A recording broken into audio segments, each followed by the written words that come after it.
नमस्कार प्रिय छात्रों आपका स्वागत है स्टडी फॉर नॉलेज चैनल पर।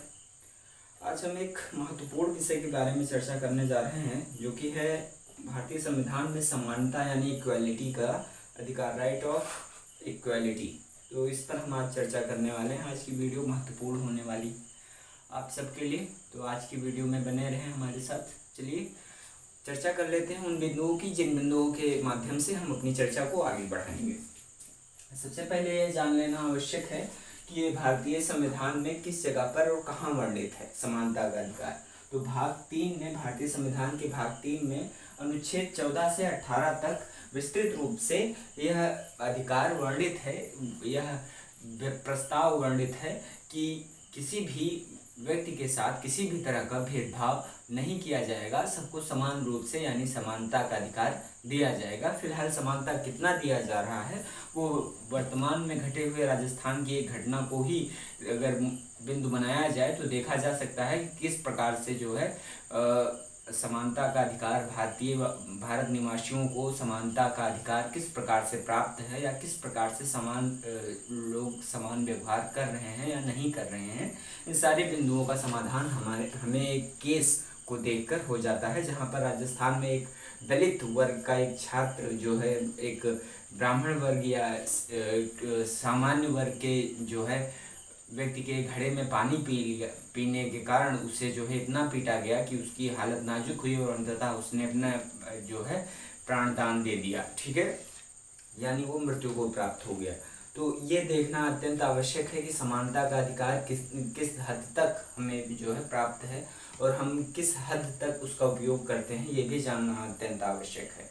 समानता का अधिकार हमें प्राप्त तो है, समानता का राइट्स ऑफ इक्वालिटी प्राप्त तो है, पर उसका अनुपालन कितने लोग कर रहे हैं, कितने लोग ये मान रहे हैं कि हाँ राइट ऑफ इक्वालिटी की सच्चाई को, राइट ऑफ इक्वालिटी को कितने लोग यह मानते हैं कि हाँ यह वास्तविकता है या इस पर जो है गौर करना चाहिए। यह भी एक मुद्दा है, यह भी एक हमारे भारतीय संविधान में वर्णित एक कानून है जिसका हमें अनुपालन करना चाहिए।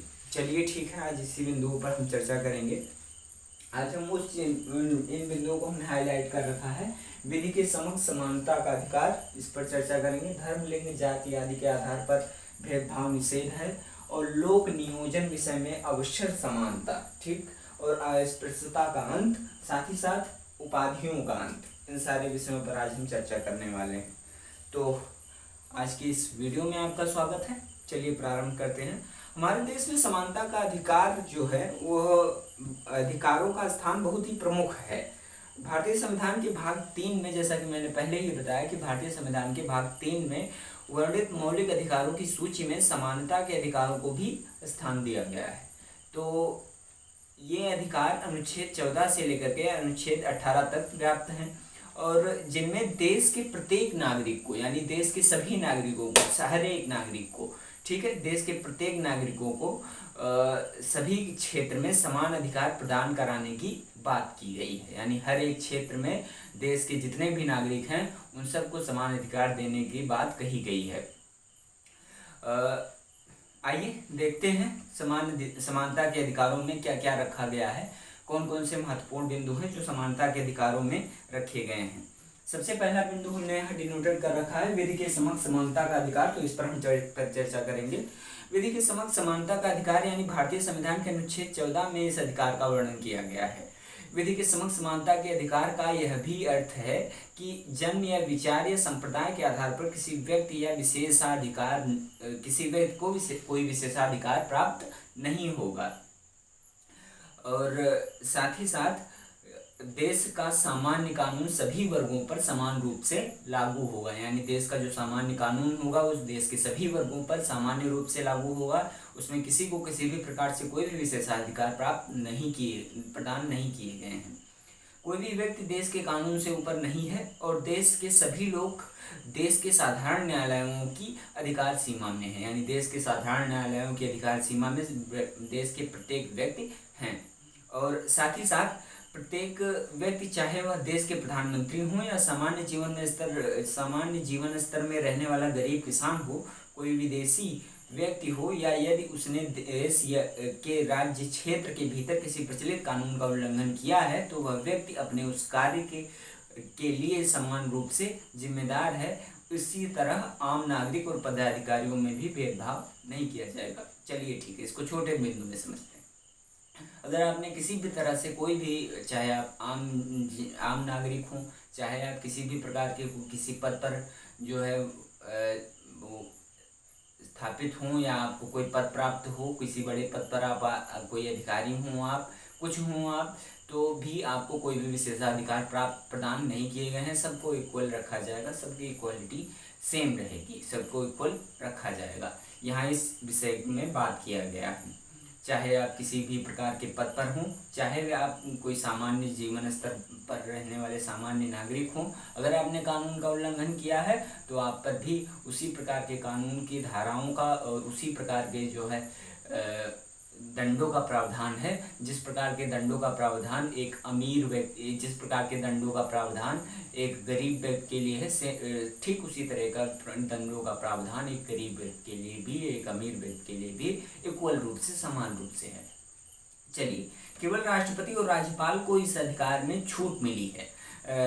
इस अधिकार में राष्ट्रपति और राज्यपाल को छूट दी गई है। राष्ट्रपति और राज्यपाल अपने पद के किसी कार्य के लिए न्यायालय में जिम्मेदार नहीं होंगे, ठीक। और इसी तरह इनकी पदावधि के दौरान इन पर किसी भी प्रकार की न्यायालय में कोई फौजदारी मामला दाखिल नहीं किया जा सकता। और राष्ट्रपति या राज्यपाल का पद ग्रहण करने से पहले इनके द्वारा व्यक्तिगत हैसियत से किए गए किसी कार्य के लिए किसी भी न्यायालय में कोई दीवानी मामला यानी 60 दिनों के पहले से लिखित पूर्व सूचना ही चलाया जा सकता है, अन्यथा नहीं। लेकिन सरकार के किसी कार्य के खिलाफ न्यायालय में वाद लाया जा सकता है, चाहे वह कार्य के राज्यपाल के राष्ट्रपति नाम से हो या राष्ट्रपति के नाम से ही क्यों ना हो। यानी अगर राष्ट्रपति के नाम से है तो भी उस पर दंड का प्रावधान है। और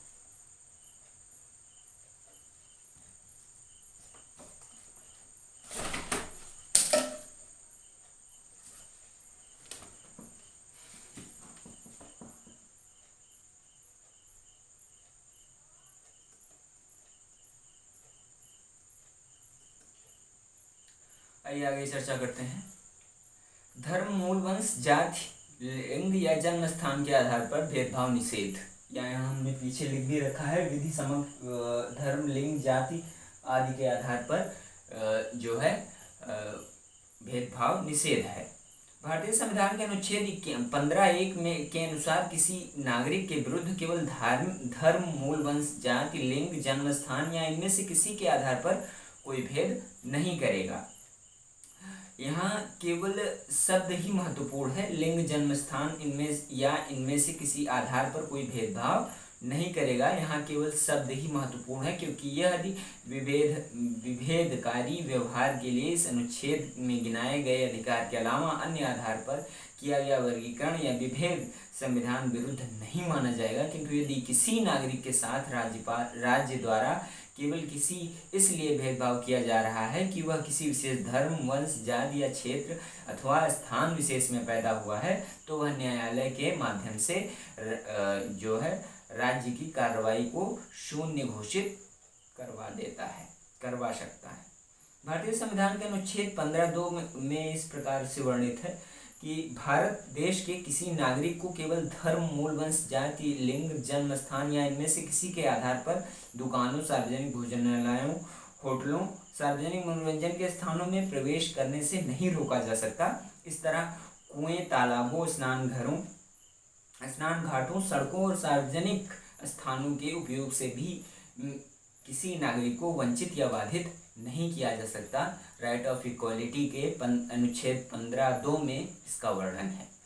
और यदि वे पूरी तरह से या अंशतः सरकारी खर्चे से बने हुए हों या सरकारी खर्चे से संचालित हो रहे हों या फिर निजी होते हुए भी सार्वजनिक उपयोग के लिए समर्पित हों, तो उन पर किसी भी प्रकार से जो है रोक नहीं लगाया जा सकता। यानी लिंग, धर्म, जाति और धर्म विशेष के आधार पर उन पर जो है रोक नहीं लगाया जा सकता। लेकिन अनुच्छेद 15(3) का खंड राज्य को यह अधिकार देता है कि वह स्त्रियों और बालकों के कल्याण के लिए विशेष उपाय कर सकता है। इस तरह खंड 4 के अनुसार राज्य सामाजिक या शैक्षणिक रूप से पिछड़े वर्गों के लिए या अनुसूचित जाति या जनजातियों के लिए विशेष उपाय कर सकता है। ठीक इसी तरह अनुच्छेद 15(1) में जाति के आधार पर भेदभाव निषेध होते हुए भी अनुच्छेद 15 के खंड 5 के अनुसार राज्य उक्त वर्गों के लिए शिक्षण संस्थानों में प्रवेश हेतु आरक्षण तथा फीस में छूट आदि विशेष उपाय भी कर सकता है। यानी अनुच्छेद 15(1) में तो एक तरफ यह लिखा हुआ है कि 15(1) में यह लिखा हुआ है कि जाति के आधार पर किसी भी तरह का भेदभाव नहीं किया जाएगा, बल्कि और वहीं आगे बढ़ा करके अनुच्छेद 15 के खंड 5 में यह वर्णित है कि किसी पिछड़े वर्ग को जो है आरक्षण दिया जाए या छूट दी जाए या उसे फीस में छूट दी जाए या उन्हें जो है पढ़ाई में शिक्षा में छूट दी जाए, तो ये दिए जाने का प्रावधान है। चलिए आगे देखते हैं। लोक नियोजन के विषय में अवसर की समानता अगला बिंदु है। लोक नियोजन में अवसर की समानता। अनुच्छेद 16 के अनुसार देश के समस्त नागरिकों को शासकीय सेवाओं में समान अवसर प्रदान किए जाएंगे। और इसी अनुच्छेद के 16(3) के अनुसार संसद कोई ऐसा कानून बना सकती है जिसमें किसी विशेष क्षेत्र में नौकरी के लिए किसी विशेष क्षेत्र के निवासी होने की शर्त रख सकती है। अनुच्छेद 16(4) के अनुसार देश के पिछड़े नागरिकों को उचित प्रतिनिधित्व के अभाव में आरक्षण की व्यवस्था की जा सकती है। तो इसका कुल मतलब ये है कि अनुच्छेद 16 के अनुसार यह है कि समस्त नागरिकों में शासकीय सेवाओं में समान अवसर प्रदान किए जाएं। ठीक, जबकि अनुच्छेद 16 के खंड 3 के अनुसार संसद कोई ऐसा कानून बना सकती है जिसमें वो किसी विशेष क्षेत्र में नौकरी के लिए किसी विशेष क्षेत्र के निवासी होने की शर्त रख सके। अस्पृश्यता का अंत। आइए इस पर चर्चा कर लेते हैं, क्योंकि हमारा जो चौथा और महत्वपूर्ण बिंदु है। भारतीय संविधान के अनुच्छेद 17 के अनुसार अस्पृश्यता का अंत किया गया है। इसको समाप्त करने के लिए संसद ने अस्पृश्यता अपराध अधिनियम 1955 के तहत अस्पृश्यता को दंडनीय बना दिया है। बाद में 1976 में संशोधित करके सिविल अधिकार संरक्षण अधिनियम 1976 बनाया गया। उपाधियों का अंत। अस्पृश्यता का अंत कर दिया गया है और इसको समाप्त करने के लिए संसद ने अस्पृश्यता अपराध अधिनियम 1955 के तहत अस्पृश्यता को दंडनीय बना दिया है और बाद में 1976 में इसको संशोधित करके सिविल अधिकार संरक्षण अधिनियम 1976 बना दिया गया। चलिए, उपाधियों का अंत, जो कि हमारा आखिरी और महत्वपूर्ण बिंदु है। तो उपाधियों का अंत जो है, भारतीय संविधान के अनुच्छेद 18 के अनुसार शिक्षा और सैनिक क्षेत्र को छोड़कर राज्य द्वारा सभी उपाधियों का अंत कर दिया गया है। अनुच्छेद 18(2) के अनुसार भारत का कोई भी नागरिक किसी भी विदेशी पुरस्कार को राष्ट्रपति की अनुमति के बिना ग्रहण नहीं कर सकता। बिना राष्ट्रपति की अनुमति के कोई भी व्यक्ति भारत से बाहर कोई भी पुरस्कार ग्रहण नहीं कर सकता। ये राइट ऑफ इक्वालिटी यानी समानता के अधिकार अधिनियम में जो है वर्णित है। चलिए, हमने इन महत्वपूर्ण बिंदुओं को देखा और इन पर हमने परिचर्चा किया। हमने उन सभी महत्वपूर्ण बिंदुओं पर परिचर्चा किया है जो कि महत्वपूर्ण थे, जो आपकी परीक्षा संबंधी महत्वपूर्ण थे और जो कहीं ना कहीं से आपके जो है किसी न किसी टॉपिक में आपके सम्मिलित से संकलित थे। उन सारे बिंदुओं पर हमने परिचर्चा किया है। यदि वीडियो आपको अच्छा लगा है तो चैनल को सब्सक्राइब करें, वीडियो को लाइक करें और साथ ही साथ अपना महत्वपूर्ण प्रतिक्रिया हमें कमेंट करके अवश्य दें। धन्यवाद।